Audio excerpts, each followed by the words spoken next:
आज रामनवमी है, इसलिए सब लोगों को बहुत बहुत राम राम और रामनवमी की बहुत बहुत शुभकामनाएं।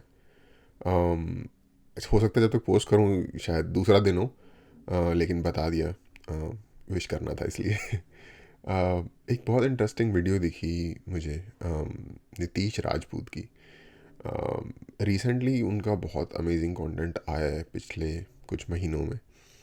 जो जब मैंने उनको आई थिंक 6-7 महीने पहले या साल भर पहले डिस्कवर किया था, तो जब मैंने पहले डिस्कवर किया था डिस्कवर जब उन्हें देखा था पहली बार, तो उनकी शायद मैंने कुछ वीडियोस पे रिएक्ट भी किया हुआ है। तो थोड़ा सा मैं अपने भाई के साथ थोड़ा जोक करता था उनके बारे में कि हाँ, कि एक स्टाइल होता है हर बंदे का बोलने का। तो इनका बोलने का स्टाइल ये है: इंडिया में इतने लोग हैं, कट, वो लोग ये करते हैं, कट। तो मैं मतलब थोड़ा मजाक करता था कि यार ये मतलब ना सेंटेंस को मतलब तोड़ तोड़ के बोलता है, स्टाइल है। और मजाक करने के लिए आप कोई भी चीज़ उठा लेते हो। बट बहुत सही चैनल है इनका यार, इनका कंटेंट बहुत बढ़िया है। और एक मुझे इनकी वीडियो दिखी जो मुझे काफ़ी इंटरेस्टिंग लगी और मेरे पर्सनल, मेरे थिंकिंग के बहुत करीब है वो मैटर, कह सकते हो दिल के करीब है वो इशू जो पूरा है। वो ये है कि इंडिया में लोग इंग्लिश बोलना अपने आप में एक यू नो कोई कारनामे की बात समझते हैं। और जस्ट ये नहीं, उसका एक opposite, I mean further down जाके, कि जो हिंदी बोल रहा है उसको नीचा दिखाएंगे या फिर उसको अनपढ़ साबित करने की कोशिश करते हैं, जो कि टोटली फ्लॉड लॉजिक है। कोई सेंस नहीं बनती इस बात की। एक महान कॉमेडियन के शब्दों में कोई सेंस बनती है इस बात की? वो वाली बात है। तो एनीवे उनका एक वीडियो दिखा है इस मामले में, जिस पे वो इसी इशू को एड्रेस कर रहे हैं, और मैंने सोचा कि इस पे बात होनी चाहिए। मैंने पहले भी इसके ऊपर बात की हुई है। लेकिन ये एक ऐसा इशू है जो कंटिन्यूसली लाइक, क्योंकि कोई कोई है नहीं इसकी, इस अंडरस्टैंडिंग की कोई पैठ नहीं है। ये प्रॉब्लम पूरी तरीके से परसिस्ट कर रही है, और जब तक प्रॉब्लम है तब तक उसके बारे में बात की ही जानी चाहिए। तो देखते हैं और फिर बात करेंगे साथ साथ। जिस देश में आईवीआर कॉल पे हिंदी के लिए दो दबाना पड़े, वहां के लोगों का इंग्लिश को लेकर ऑब्सेशन आप समझ सकते हैं। लोग फ्लाइटों, यही मैं कह रहा था, जिस देश में आईवीआर हिंदी डालने के लिए आईवीआर को दो दबाना पड़े, उसमें आप समझ सकते हैं कट, फिर अगली लाइन, फिर भाई ये कोई क्रिटिसिज्म नहीं है या कोई मैं मजाक नहीं उड़ा रहा, but have a light con to just to have a light conversation, like चीज़ें चाहिए होती हैं। तो में प्यासे घूम रहे हैं लेकिन एयर होस्टेस को नहीं बुला रहे, कहीं इंग्लिश नहीं बोल पाए, बाकी बहुत बढ़िया काम कर रहा है भाई, इसमें कोई दिक्कत नहीं है। तो बेइज्जती हो जाएगी कोई जब आप कहते नहीं हो कि मैं अपने देश से बहुत प्यार करता हूँ, आई लव माय कंट्री। जेएनयू वालों की बात नहीं कर रहा हूँ। अगर आप जैसे तैसे इनकी तरह इंग्लिश का वर्ड सीख भी लोगे तो वर्ड ही चेंज कर देते हैं। आप जैसे तैसे टॉयलेट बोलना सीखोगे, वॉशरूम कर देंगे। आप वेरी नाइस बोलोगे, डोप कर देंगे, दिस इज वेरी डोप। कुल मिला के जो क्लास का डिफरेंस है ये हमेशा मेंटेन करें, तो बड़ा प्राउड फील। ये बड़ी सही बात है। ये एक्चुअली जस्ट ऐसा नहीं है कि कोई थोड़ा सा कम इकोनॉमिक बुरे बैकग्राउंड से आ रहा है उसको इंग्लिश नहीं आती। उनके बीच में जो लोग अपर क्लासेस में भी हैं, वो भी आपस में कंटिन्यूसली एक दूसरे को वन अप करने की कोशिश करते ही रहते हैं। होता है कि हमारे स्कूल में तो हिंदी बोलने पे फाइन है। इंडिया एक लौती ऐसी कंट्री है पूरे वर्ल्ड में जहाँ पे अपनी नेशनल लैंग्वेज बोलने पे लोग फाइन देते हैं और फ्लॉन्ट करते हैं। कोई 3-4 लाइनें रट के घूम रहा है इंग्लिश की, जरूरत पड़ने पे 3-4 लाइनें इंग्लिश की बोल के अपनी इज्जत बचा ले। कोई हिंदी में ही यू नो व्हाट ऐड कर रहा है कि एकदम खत्म केस नहीं है, थोड़ी बहुत इंग्लिश हमें। यू नो व्हाट तो छोड़ो भाई, कई बंदे लेकिन बट भी, बट लेकिन अबे, बट लेकिन क्या होता है? भी आती है। इनके साथ तो ऐसा करना चाहिए कि जिस एरिया से ये लोग चुनाव जीते वहां के गवर्नमेंट के स्कूलों में इनके बच्चों को पढ़ना मैंडेटरी कर दें। इंग्लिश बहुत ही इंपॉर्टेंट लैंग्वेज है। एक तो ये ग्लोबल लैंग्वेज है और जब आपको ज्यादा लोगों तक अपनी बात पहुंचानी होती है तो इंग्लिश का बहुत ही एडवांटेज मिलता है। इंग्लिश की सबसे अच्छी बात यह है कि इस एक लैंग्वेज ने इंडिया के अलग अलग स्टेट्स को यूनाइट किया। इनफैक्ट मैं खुद इंग्लिश सबटाइटल लगाता हूँ, ट्वीट करता हूँ इंग्लिश और हिंदी का यूज करके, ताकि ज्यादा से मेरी अंडरस्टैंडिंग के हिसाब से ये चीज़ भी अब पुरानी हो गई है कि इंग्लिश बहुत इंपॉर्टेंट लैंग्वेज है। अपनी बात पहुंचाने के लिए आपको इंग्लिश की ज़रूरत है। आप हिंदी में बोल रहे हो और सब टाइटल लगा के अपनी बात पहुंचा पा रहे हो, इस वीडियो को कोई भी देख सकता है पूरी दुनिया में, जिसको इंग्लिश आती है या हिंदी आती है, और उसको समझ आ जाएगा कि क्या बात हो रही है, क्योंकि सब टाइटल लगे हुए हैं। तो अनलेस अनटिल आप सब टाइटल नहीं लगा सकते या टेक्नोलॉजी का सहारा नहीं ले सकते फॉर सम रीज़न, आपको इंग्लिश बोलने की भी ज़रूरत नहीं है। से ज्यादा लोगों तक मेरी बात पहुंचे। लेकिन इंग्लिश को लेके जो डिस्क्रिमिनेशन होता है, जो छोटे और बड़े का भेदभाव होता है, इससे मुझे प्रॉब्लम है। इस टॉपिक पे मैंने वीडियो बनाने का लास्ट वीक सोचा, जहां पे एक बहुत ही मशहूर सेलिब्रिटी ने अपनी स्पीच स्टार्ट करने से पहले बोला कि I am sorry, I will speak in Hindi, और उसके बाद उन्होंने अपनी पूरी स्पीच हिंदी में कंप्लीट की। देखिए, जब अंग्रेज इंडिया में आए तो उनको काम करवाने में आई थिंक नवाज भाई की बात हो रही है, बहुत दिक्कत आ रही थी, क्योंकि फैजल बिना भाई की बात हो कम्युनिकेशन रही के है, आप किसी फैजल से भाई काम की। नहीं करवा सकते। फिर उन्होंने ऐसा फ्रेमवर्क बनाया एजुकेशन में जिसमें हम लोग इंग्लिश सीख सकें। उन्होंने खुद हिंदी नहीं सीखी, बल्कि करोड़ों लोगों को इंग्लिश सिखाने का काम शुरू कर दिया, और हम लोगों को अपनी रीजनल लैंग्वेज के साथ साथ इंग्लिश लैंग्वेज की भी अंडरस्टैंडिंग आई, और आगे चल के ये एक लैंग्वेज से ज्यादा एक क्लास बन के रह गई इंडिया में। इंडिया की पॉपुलेशन है ज्यादा और जॉब है कम, और ऐसा नहीं है कि एक पर्टिकुलर सरकार की गलती है। आप शुरू से देखोगे तो जॉब की दिक्कत हमेशा से रही है, इसलिए बाहर की जॉब्स और काम पे हमें काफी डिपेंडेंट रहना पड़ता है। देखिए, अब आप बाहर की कोई जॉब करेंगे तो आपको बाहर की लैंग्वेज में ही कम्युनिकेट करना पड़ेगा। बाहर की कंपनियां हिंदी, तमिल, पंजाबी में कम्युनिकेट नहीं करेंगी, और हमारी रीजनल लैंग्वेज के अलावा हम जो सबसे ज्यादा क्लोज है किसी लैंग्वेज के, तो वो है इंग्लिश।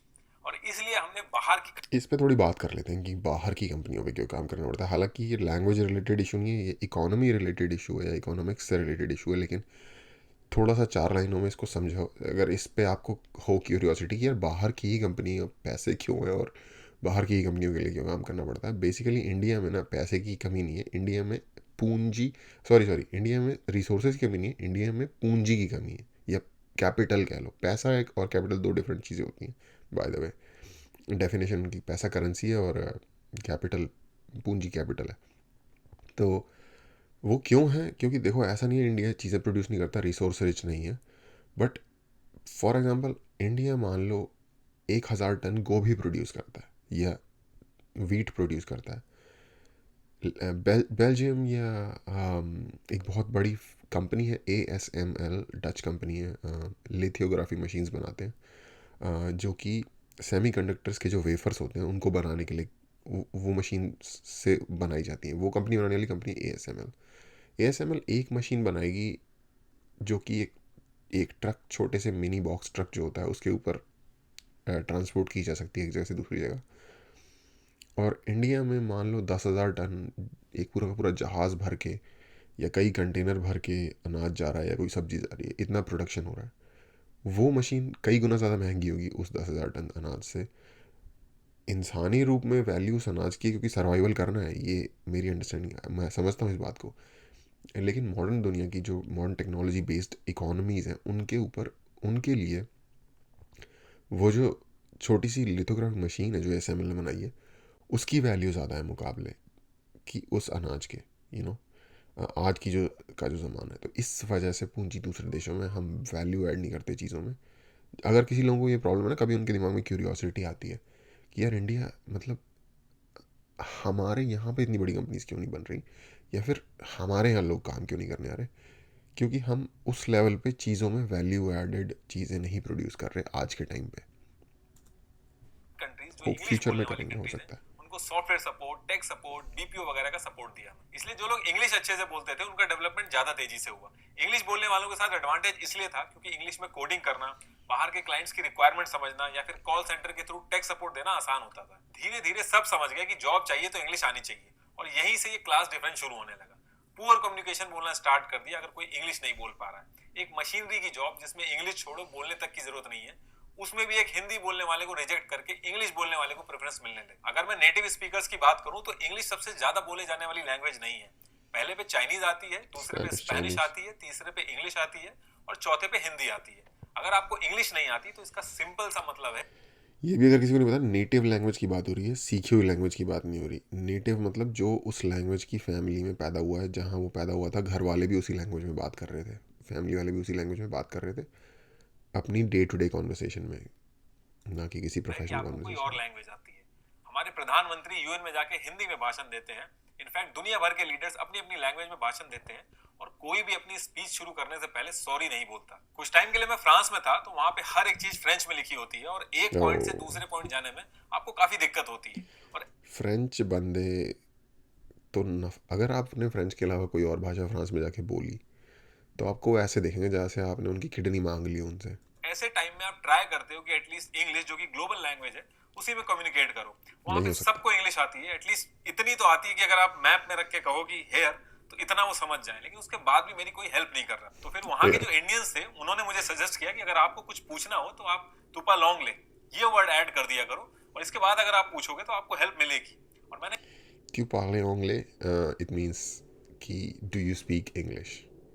और थ्यू नहीं, आई थिंक कॉन्जुगेशंस होती हैं फ्रेंच में जिसमें थ्यू जो होता है ना वो इनफॉर्मल वे में होता है, और वू जो होता है वो फॉर्मल वे में होता है. अगर आप किसी से जाके वो पूछोगे तो आप थ्यू नहीं बोलोगे, आई थिंक आप वू बोलोगे, वू पाले होंगे.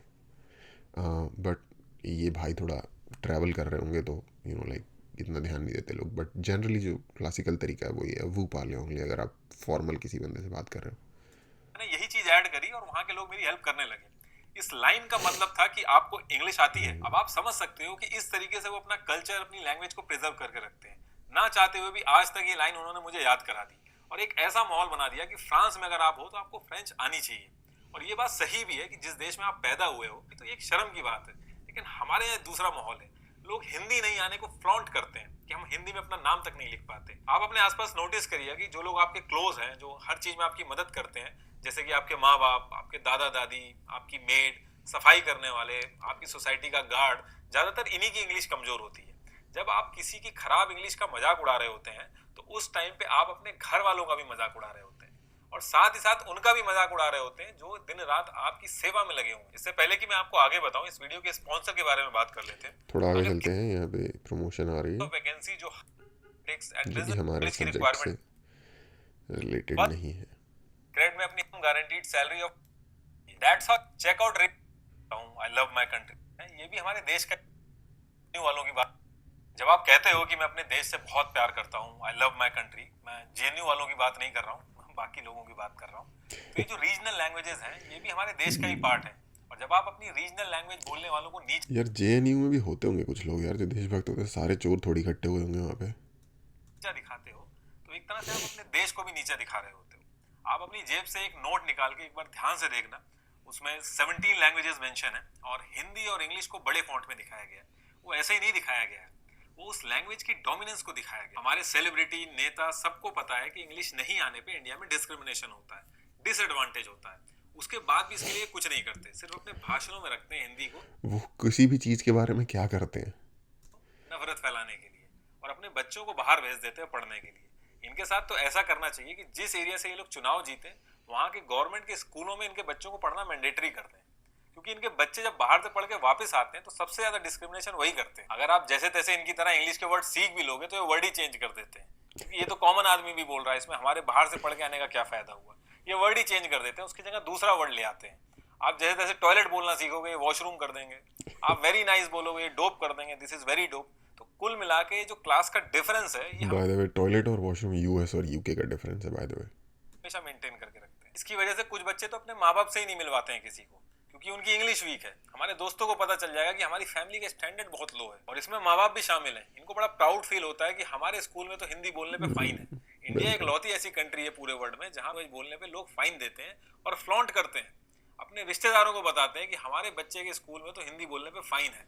जब मोर नाच रहा होता है ना तो उसे बड़ी खुशी होती है कि बहुत सुंदर दिख रहा है और असल में वो दंगा हो रहा होता है. जिस देश में आईवीआर कॉल पे हिंदी के लिए एक चीज़ और बताता हूँ, एक बहुत ही प्रैक्टिकल रीज़न, किसी जेंडर बायस, किसी को बैश नहीं कर रहा मैं, लेकिन देखो यंग लड़कों के एक बहुत बड़ा ज़िंदगी में एक साइड गोल होता है, या साइड क्या कहते हैं उसे, मिशन होता है. पढ़ाई और कैरियर के अलावा आई थिंक मेन मिशन ही वो होता है. पढ़ाई और कैरियर को वो साइड मिशन के तौर पे ले रहे होते हैं कि गर्लफ्रेंड बनाने की कोशिश करना है, यू नो वट एवर. और उस चीज़ के लिए वो, क्योंकि कूल है इंग्लिश बोलना, तो अपने आप को कूल दिखाना होगा.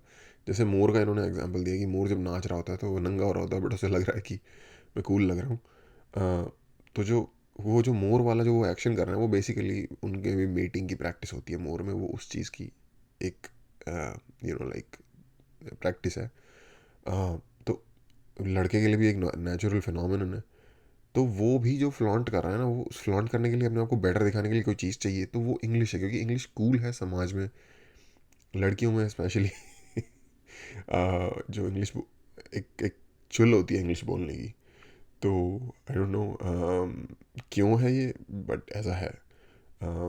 लड़कों के मुकाबले आपको ये चीज़ ज़्यादा देखने को मिलेगी लड़कियों में, और क्योंकि उनको ही इम्प्रेस करना है तो इसलिए इंग्लिश बोलने की ज़्यादा से ज़्यादा कोशिश होती है. ये एक बड़ा ऐसा वाला रीज़न है जो अभी तक भाई ने एड्रेस नहीं किया, मे भी शायद आगे करे. लेकिन आई थिंक यंग लड़कों में इंग्लिश सीखने की शायद कैरियर या फिर एजुकेशन से भी ज़्यादा वजह बड़ी ये होगी। दो दबाना पड़े, वहां के लोगों का इंग्लिश को लेके ऑब्सेशन आप समझ सकते हैं। आप देखो कितने बड़े बड़े राइटर हैं, पाब्लो ये काफ़ी सही बात सोची है इसने। नेरूडा, जोसेफ कॉनराड, ये सब अपनी रीजनल लैंग्वेजेस में लिखते हैं। हमारी इतनी सारी रीजनल लैंग्वेजेस हैं, लेकिन इसके बाद भी जिसको नहीं पता, Pablo Neruda I think Argentina से थे, स्पेनिश के एक बहुत ही बड़े पोएट रहे हैं। मैंने एनसीईआरटी की बुक्स में इनकी पोएम पढ़ी थी जब मैं स्कूल में था, और उसके बाद भी काफ़ी पढ़ी, थोड़ी लाइक रोमांटिक टाइप के पोएट हैं। आई थिंक चिली या अर्जेंटीना, दोनों में से किसी एक कंट्री से बिलोंग करते हैं, एक भी राइटर ऐसा नहीं है या जिसको इस कोलंबिया, लेवल की पॉपुलैरिटी मिली। काफी लोग साउथ इंग्लिश अमेरिका। बोल लेते हैं, अच्छे से समझ भी लेते हैं और लिख भी लेते हैं, लेकिन उसके बाद भी इंग्लिश बोलने में डरते हैं कि कहीं कोई वर्ड ना गलत हो जाए तो लोग क्या कहेंगे, सारी की सारी इज्जत खराब हो जाएगी। और प्राउड फील करते हैं ये बोलने में कि यार हिंदी नहीं आती, जबकि बेइज्जती आपकी अरे तब यार ये इतना क्रिंज सीन है ना भाई, तुमको तुम्हारी नेटिव लैंग्वेज नहीं आती, इस बात को लोग फिल्मों में दिखा के इधर उधर पता नहीं क्या, ये इतना, शायद वो लोग जब उम्र के सर्टेन लेवल पे पहुंचते होंगे तो उन्हें रियलाइज़ होता होगा कि कितने क्रिंज थे वो। हमने भी, या मैंने भी, या हर बंदे ने कुछ ना कुछ क्रिंज की चीज़ें की होती है अपनी लाइफ में किसी ना किसी टाइम पे, और हम कंटिन्यूसली सीख रहे हैं। लेकिन शायद प्रॉब्लम ये है कि इंस्टीट्यूशनल लेवल पे भी ये चीज़ एग्जिस्ट करती है। होती है जब आप जिस देश में पैदा हुए हैं वहां की लैंग्वेज भी सही से ना बोल पाए। लोग फ्लाइटों में प्यासे घूम रहे हैं लेकिन एयर होस्टेस को नहीं बुला रहे हैं, ओह कहीं इंग्लिश नहीं बोल पाए तो बेइज्जती हो जाएगी। भले ही ओ भाई, नेटफ्लिक्स ये मुझे नहीं पता था, ये इतना तगड़ा सीन है क्या? की इंग्लिश मूवी समझने में दिक्कत आ रही हो, लेकिन सब टाइटल ऑन करने को नहीं बोलेंगे किसी के सामने, कहीं कोई ये ना समझ ले कि इसको इंग्लिश कम आती है। 10% लोग ही प्रॉपर इंग्लिश बोल पाते हैं और बाकी 90% पर सब टाइटल भी तो इंग्लिश में ही होंगे ना आई थिंक, या हिंदी में होंगे। पॉपुलेशन इस देश की हर रोज कोई ना कोई तरीका लगा के अपनी इज्जत जैसे तैसे बचा रही है कि कहीं कोई हमारी गलत इंग्लिश का मजाक ना उड़ा दे। कोई 3-4 लाइनें रट के घूम रहा है इंग्लिश की कि जरूरत पड़ने पे 3-4 लाइनें इंग्लिश की बोल के अपनी इज्जत बचा ले। कोई हिंदी में ही यू नो व्हाट ऐड कर रहा है कि एकदम अबे यार मुझे याद आ गया, जब मैं स्कूल में था तो हाई स्कूल तक कभी ज़रूरत नहीं पड़ी तो बोल, देखो इंग्लिश समझना और इंग्लिश बोलना दो डिफरेंट चीज़ें हैं। बोल, जब भी कोई लैंग्वेज आपने बोलनी होती है ना, तो उसके लिए सिर्फ एक नॉलेज पर्सपेक्टिव, सिर्फ एक ईथर वाला पर्सपेक्टिव नहीं होता कि आपको लाइक मेंटली पता हो। एक उसका एक साइकोफिजिकल एक उसका एस्पेक्ट होता है। उसका ये होता है कि जो इन्फॉर्मेशन आपके दिमाग में है जब वो निकल रही है आपकी बॉडी से, तो वो फिजिकल एक्शन के थ्रू निकल रही है। आपका जबड़ा मूव हो रहा है, आपके अंदर के जो मुंह की चीज़ें वो मूव हो रही हैं। हर लैंग्वेज का एक पैटर्न होता है। जब आपको किसी लैंग्वेज को बोलने की आदत नहीं होगी और किसी दूसरी लैंग्वेज को बोलने की आदत होगी, तो आपको जो पूरा मुंह है ना, वो उस तरीके से सेट होगा जो पहले वाली लैंग्वेज है उसको बोलने के लिए। जो मल्टीलिंगुअल लोग होते हैं उनका जो मुंह के जो मसल्स होते हैं वो दोनों ही लैंग्वेजेस या जितनी भी लैंग्वेजेस बोलते हैं उनके हिसाब से यू नो सेटअप हुए होते हैं, या लाइक यूज टू होते हैं। और ये जस्ट यूज टू नहीं होते, और उनका दिमाग भी उस तरीके से फंक्शन करता है कि वो और मैं भी जैसे बोल रहा हूँ, अपनी इज्जत बचा रहा हूँ, उनका दिमाग भी इन्फॉर्मेशन उनको उसी फ्लो में भेज पाता है क्योंकि उनको नॉलेज भी है। अब जैसे मैं था स्कूल में, मुझे अंग्रेज़ी पूरी तरह से समझ आती थी, ठीक है, लेकिन जब मैं बोलने की कोशिश करता था तो थोड़ा मैं अटकता था, जैसे अभी मैं अटक रहा हूँ हिंदी बोलने में। ऐसे ऐसे में थोड़ा अटकता था क्योंकि आदत नहीं थी बोलने की। तो वो वाली जो एक फिजिकल प्रैक्टिस होती है ना किसी लैंग्वेज को बोलने की, जैसे कोई जिमनास्टिक का कोई मूव करना है, उसके लिए फिजिकल कंटिन्यूसली प्रैक्टिस करते करते करते वो परफेक्ट होगी वो चीज़। वैसे ही लैंग्वेज बोलने में भी है कि जब आप कोई लैंग्वेज बोलना चाहते हो उसको फ्लुएंटली बोलने के लिए एक फिजिकल प्रैक्टिस की भी नीड होती है, ज़रूरत होती है। तो एक वो भी आस्पेक्ट है। तो नहीं मैं बोल पाता था इंग्लिश स्कूल के ज़माने में, और लास्ट के साल में मुझे स्कूल चेंज करना पड़ा जहाँ पे ये रूल था कि भाई कोई भी, आई डोंट नो रूल क्या था, बट सारे टीचर इंग्लिश में बोलते थे, इतना मुझे याद है। क्योंकि मुझे कभी फ़ाइन नहीं देना पड़ा क्योंकि मैं हमेशा हिंदी में बोलता था। तो बेसिकली होता ये था कि टीचर इंग्लिश में बोलते थे, मैं उसका जवाब हिंदी में देता था। मुझे कभी भी, आई डोंट नो, मेरा नेचुरल तरीका रहा होगा शायद, मुझे कभी भी फील नहीं हुआ कि मैं हिंदी बोल के गलत कर रहा हूँ, या झिझक भी नहीं कभी महसूस हुई। लेकिन कोई फ़ाइन नहीं था उस स्कूल में। मैं वो सिर्फ टीचर इंग्लिश में बोलते थे, मैं उसका जवाब हिंदी में देता था। पर लगता था कि शायद ये लगता था कि मैं, ये हिंदी में भी मेरे से बात कर सकते हैं, लेकिन मुझे दिक्कत हो रही है इंग्लिश में बात करने में। तो ये ऑब्स्टेकल ओवरकम करना जो था कि वो लाइक मुझे ज़रूरत लगी उस चीज़ की उस वक्त, बट ऐसा नहीं लगा कि कोई बेइज्जती हो रही है इस काम को करने में। खत्म केस नहीं है, थोड़ी बहुत इंग्लिश हमें भी आती है। और ये जितने भी 90% है सब हिंदी में सोचते हैं, हिंदी में सपने देखते हैं, हिंदी में अपने माँ बाप से बात करते हैं, हिंदी सिनेमा पसंद करते हैं, लेकिन अपनी रियल पर्सनैलिटी छुपा के जो वो नहीं है वो बनने की कोशिश करते हैं और फिर अपने ही देश। हिंदी सिनेमा से याद आया, बॉलीवुड की जो बहुत सुपर घटिया क्वालिटी है ना, मुझे उसका रीज़न आज के टाइम पे ही लगता है कि जितने भी ये बॉलीवुड के जो लोग हैं वो ज़्यादातर बेहतर परिवारों से आते हैं, इकोनॉमिकली बेहतर परिवारों से। ज़्यादातर इनके खुद के ही बच्चे होते हैं, वो बाहर पढ़ते हैं, बाहर ग्रो अप होते हैं, माइंडसेट उस तरीके से बनता है, इंग्लिश बोलने की आदत होती है, सोच वैसी बन जाती है, तो वो नेटिव लैंग्वेज में नहीं सोच पाते, नेटिव लैंग्वेज में नहीं लिख पाते। आई डोंट नो कितने डायरेक्टर या राइटर होंगे जो स्क्रिप्ट को हिंदी में लिखते होंगे इंडिया में, बॉलीवुड में मूवीज़ बनाने वाले में, क्योंकि आपकी जो थॉट है ना वो सबसे ज़्यादा डेवलप तरीके से तब निखर के आती है, उसका बेस्ट वर्जन तब सामने आता है, ब्लूम तब होता है जब आप उस लैंग्वेज में सोचो जो आपकी नेटिव लैंग्वेज है, या उस लैंग्वेज में प्रोड्यूस करो जो आपकी नेटिव लैंग्वेज। प्रोड्यूस करने का मतलब लिखना भी है।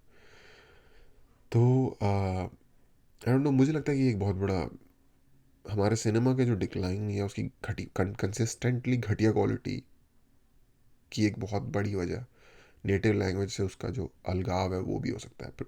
मूवी सामने जब आती है तो वो हिंदी में ही होती है या इंग्लिश में होती है, क्योंकि इंग्लिश भी होती है काफ़ी सारी, लेकिन उसके प्री प्रोडक्शन में उस लैंग्वेज का कितना इस्तेमाल किया गया है। मुझे पर्सनली लिखने का शौक़ है, मुझे फ़िक्शन लिखने का शौक़ है और नॉन फिक्शन भी। तो मैं एक काफ़ी वक्त ऐसा था जब मैं कंफ्यूज रहा था कि कौन सी लैंग्वेज में बात करनी, कौन सी लैंग्वेज में लिखना चाहिए। एजुकेशन की वजह से, जैसे मैंने जीवन जिया उसकी वजह से शुरू में मुझे दिक्कत आई हिंदी में सिर्फ प्रोड्यूस करने में, यू नो एनीवे। देश में हिंदी बोलने से पहले सॉरी बोलना नहीं भूलते। ये लास्ट में मैं यही बोलूंगा कि आपको कभी भी कोई भी प्लेटफॉर्म मिले, कोई छोटा प्लेटफॉर्म मिले या फिर बड़ा प्लेटफॉर्म मिले, आप इंग्लिश में बोलें या फिर किसी और लैंग्वेज में बोलें, या आपकी मर्जी है, लेकिन अगर किसी वजह से आपको हिंदी में बोलना पड़े तो उसके लिए आपको सॉरी बोलने की जरूरत नहीं है। आपने सही कोई भी बात। ऐसा काम नहीं किया जिसकी वजह से आपको सॉरी बोलना पड़े। और लास्ट में मैं फिर से वही बात रिपीट करूंगा कि इंग्लिश नहीं आने का मतलब सिर्फ एक ही है कि आपको कोई और लैंग्वेज आती है। हाँ, कोई ना कोई तो लैंग्वेज आती ही होगी। अच्छा, 24% बंदों ने भाई को सब्सक्राइब किया हुआ। एनीवे, लास्ट में मैं इतना बोलना चाहूँगा भाई को कॉपी करते हुए कि अगर आपको अपने विचारों को, अगर आप एक विचार देखो, सबसे पहले तो हर कोई ना विचार के दुनिया में नहीं जी रहा होता। कुछ लोग डिफरेंट तरीके की चीज़ों में जी रहे होते हैं, लेकिन अगर आप एक विचार की दुनिया में जीने वाले व्यक्ति हो, जिसका मतलब ये है कि जैसे ये विचार की जीने में दुनिया में जीने वाला व्यक्ति है मैं हूँ, कि कोई भी writer, fiction non fiction writer, कोई भी न्यूज़ कास्टर, ये जितने भी लोग होते हैं जो जो थॉट्स के बारे में बात कर रहे होते हैं, लीडर, नेता, ये सब लोग, आप लोगों को अगर अपना बेस्ट वर्जन पुट आउट करना है तो ये देखी सुनी बात है। एजुकेशन विचार का एक बहुत बड़ा, टीचर जितने होते हैं सारे प्रोफेसर सब विचार में जी रहे होते हैं, स्टूडेंट्स विचार की दुनिया में जी रहे होते हैं। तो जो आप अपना अगर बेस्ट प्रोड्यूस करोगे ना तो वो आपकी नेटिव लैंग्वेज में ही हो सकता है। उसका कोई रद्दोबदल है नहीं, कोई रिप्लेसमेंट नहीं है उसकी। तो ना सिर्फ एक पर्सनल प्राइड, एक अपने लाइक मेंटल स्टेटस को ठीक रखने के लिए, अपनी सेल्फ रिस्पेक्ट को ठीक रखने के लिए, बल्कि बेस्ट वर्जन अपने आप का और अपनी कैपेबिलिटी को बेस्ट वे में लाइक पोर्ट्रे करने के लिए भी आपको अपनी ही लैंग्वेज पे कमांड होनी चाहिए। उसको प्रोड्यूस करो अपनी लैंग्वेज में। जितने भी लोग, आई थिंक बहुत सारे लोग इस चीज़ में कंफ्यूज होते हैं कि अगर उन्हें लिखना है या कोई वीडियो बनानी है तो उन्हें हिंदी या इंग्लिश किस में बनानी चाहिए।